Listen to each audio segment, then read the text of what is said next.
Sir আমি কি ভেতরে আসতে পারি? অবশ্যই আসতে পারিস, 100 বার আসতে পারিস। আমি তো তোকে ভেতরে আসার জন্যই নিমন্ত্রণ করলাম। তোর নাম ঘটিন্দর কুলচাটে, তাই না? কি করে জানলেন স্যার?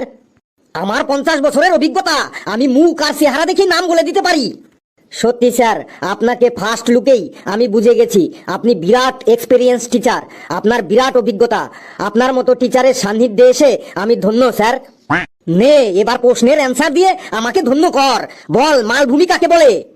স্যার, যে ভূমিতে মালপত্র রাখা হয় তাকে মালভূমি বলে। প্রথমেই ভুল অ্যান্সার দিয়ে স্টার্টিং করলি। বেশ, এবার বল, সমুদ্রের জল নোনা হয় কেন? স্যার, সমুদ্রের মধ্যে লক্ষ লক্ষ জাহাজ চলে, সেই জাহাজের মানুষজন সবাই সমুদ্রের জলের মধ্যেই প্রস্রাব করে, তাই সমুদ্রের জল নোনতা হয়ে গেছে। তোকে মেরে আমি তোর প্রস্রাব বের করে দেবো কিন্তু। কি সাংঘাতিক অ্যান্সার রে বাবা! এই এই এই তুই বেরো তো এখান থেকে, তুই ফেল, যা তুই বেরো এখান থেকে। স্যার, ফেল করতে করতে বুড়ো হয়ে যাব, কিছু নম্বর অন্তত দিন যেন পাস করে যাই। তুই এইরকম উল্টো পাল্টা অ্যান্সার দিবি আর আমি তোকে নম্বর দেবো, তাই না? তুই কি আমাকে বোকাতে এসিস? তুই বেরো এখান থেকে। স্যার, বাংলা থেকে ধরুন, দেখুন ঠিক অ্যান্সার দিয়ে দেবো। বেশ, বাংলা থেকেই ধরছি। বল, সমাস কাকে বলে? স্যার, 100টা মাসকে একসাথে সমাস বলে। তার মানে কি বলতে চাইছিস তুই? স্যার, হিন্দিতে শ মানে 100 আর মাস মানে তো মাসই, তাই 100 মাস মানে 100টা মাস। তুই আর আমাকে রাগাস না, আমার হাতে প্রচন্ড ব্যথা, তোকে আমি মারতে পারবো না, তাই ভালো ভালো এখান থেকে বের হ। স্যার, কিছু নম্বর অন্তত দিন। স্যার, লাস্ট প্রশ্ন ধরুন স্যার, প্লিজ স্যার। ঠিক আছে, লাস্ট প্রশ্ন, তুই খরগোশ আর কচ্ছপের গল্পটা শোনা। স্যার, বহু কাল আগের কথা, বহু বহু বহু কাল আগের কথা, একদম বহু বহু বহু কাল আগের কথা। তারপর কি বল? স্যার, বহু বহু বহু মানে বহু বহু কাল আগের কথা। আরে আমি বুঝে গেছি, তারপর কি তুই বল। স্যার, বহু বহু বহু কাল আগের কথা, এক জঙ্গলে একটা খরগোশ আর একটা কচ্ছপ একসাথে বাস করত। তারা খুব খুব বন্ধুত্ব ছিল, মানে ভীষণ বন্ধুত্ব ছিল, মানে ভীষণ ভীষণ ভীষণ বন্ধুত্ব ছিল, একদম দুজনা জিগরি দোস্ত ছিল। কিন্তু দুঃখের বিষয়, তারা দুজনেই এই পৃথিবী ছেড়ে চলে গেছে। তাদের দুজনের মধ্যে কেউ আর এই পৃথিবীতে বেঁচে নেই। আর যারা বেঁচে নেই তাদের কথা আলোচনা করে শুধু শুধু দুঃখ করে কি হবে স্যার? সবাই তো বলে অতীতের কথা ভেবে দুঃখ না করে ভবিষ্যৎ নিয়ে ভাবো। তুই আর তোকে মারতে বাধ্য করিস না আমাকে, তুই ভাগ এখান থেকে। সকাল থেকে ইন্টারভিউ নেওয়ার জন্য বসে আছি, একজনও ইন্টারভিউ দিতে আসছে না। কি ব্যাপার? কারো কি কোনো চাকরি টাকরির দরকার নেই? সবার কাছে কি বস্তা বস্তা টাকা হয়ে গেছে? কে? আমি স্যার, আমিটা কে? চাকরির ইন্টারভিউর জন্য এসেছি। আসুন আসুন, আমি তো আপনার অপেক্ষাতেই সকাল থেকে একদম মানজা দিয়ে বসে আছি।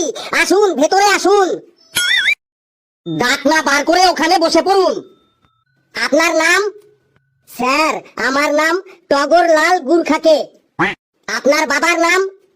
আমার বাবার নাম পলাশলাল গুরখাকে। আপনার মায়ের নাম? আমার মায়ের নাম জবালাল গুরখাকে। আপনার দাদুর নাম? আমার দাদুর নাম গোলাপ লাল গুরখাকে।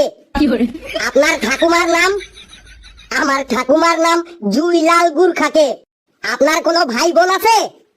হ্যাঁ, আমার দুটো ভাই আছে আর একটা বোন আছে। তাদের নাম কি?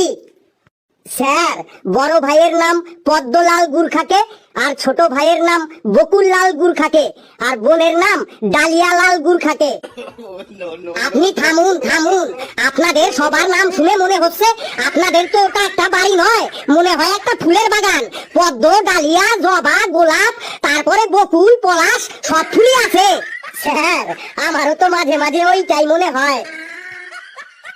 ঠিক আছে ঠিক আছে, এবার আপনাকে প্রশ্ন ধরছি, উত্তর দিতে পারলেই আপনার হাতে এখনই আমি জয়েন্ট লেটার ধরিয়ে দেব। নিন, তাড়াতাড়ি প্রশ্ন ধরুন। জয়েন্ট লেটার ধরার জন্য আমার হাতটা একদম রেডি করে আছি। বলুন তো, এমন কি আছে যেটা খেলে মানুষের কখনো শরীর খারাপ হয় না? স্যার, গালাগালি খেলে মানুষের কখনো শরীর খারাপ হয় না? বলেন কি, গালাগালি খেলে মানুষের কখনো শরীর খারাপ হয় না? হ্যাঁ স্যার, ভাত, ডাল, মাছ, মাংস খেলে মানুষের শরীর খারাপ হতে পারে, কিন্তু গালাগালি খেলে মানুষের কোনো শরীর খারাপ হয় না, কারণ গালাগালির কোনো সাইড এফেক্ট নেই। আচ্ছা, এবার বলুন তো, কারা সব থেকে বই খাতা কেনে বেশি? স্যার, চপের দোকানদার, সিঙ্গারার দোকানদার, ঝালমুড়ির দোকানদাররা সব থেকে বই খাতা কেনে বেশি। কি বললেন আপনি? চপের দোকানদার, সিঙ্গারার দোকানদার, ঝালমুড়ির দোকানদাররা সব থেকে বই খাতা কেনে বেশি? হ্যাঁ স্যার, গরম গরম চপ দেওয়ার জন্য, সিঙ্গারা দেওয়ার জন্য, তারপরে ঝালমুড়ি দেওয়ার জন্য দোকানদাররা বই খাতা কেনে। কেন, ছাত্রছাত্রীরা কি বই খাতা কেনে না? স্যার, এখনকার বেশিরভাগ ছাত্রছাত্রীরা বই খাতার থেকে মোবাইল ফোন কেনে বেশি, তারপরে মোবাইলের কভার কেনে, হেডফোন কেনে, চার্জার কেনে।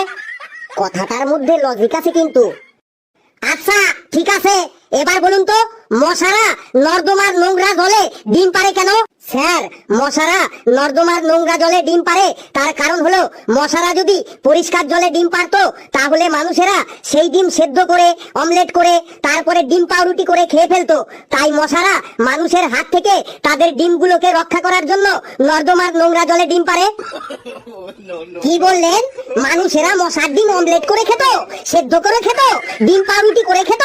কি সাংঘাতিক ক্যান্সার রে বাবা! আপনি বেরোন এখান থেকে, আপনাকে চাকরি তো দূরের কথা, একটা আলপিনও আপনাকে আমি দেবো না। স্যার, আরেকটা কোশ্চেন করুন প্লিজ স্যার, প্লিজ। তুই আর প্লিজ মিলিজ করিস না, তুই বেরো এখান থেকে।